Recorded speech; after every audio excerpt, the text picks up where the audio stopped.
ఆయన మన పక్షమున ఉండగా మనకు విరోధి ఎవడో? నిన్ను చెరిపేయాలన్నా, నిన్ను పాడు చేయాలన్నా, నిన్ను నాశనం చేయాలన్నా అది ఎవరి తరము కానే కాదు. ఎందుకో తెలుసా? నీ పక్షమున ఉన్నవాడు ఈ సర్వలోకాన్ని తన నోటి మాటతో కలుగు చేసిన దేవుడని జ్ఞాపకం ఉంచుకో. హల్లెలూయా.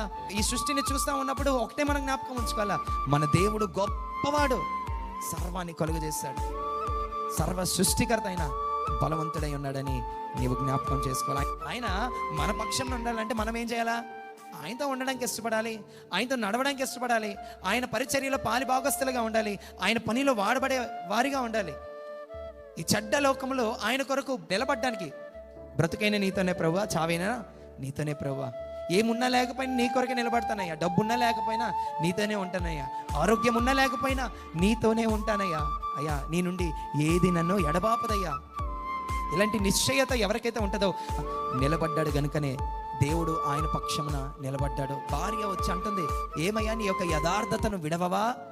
గారు అన్నారు భార్యని కదా, మూర్ఖురాలు మాట్లాడుచున్నట్లు నువ్వు మాట్లాడుతున్నావు.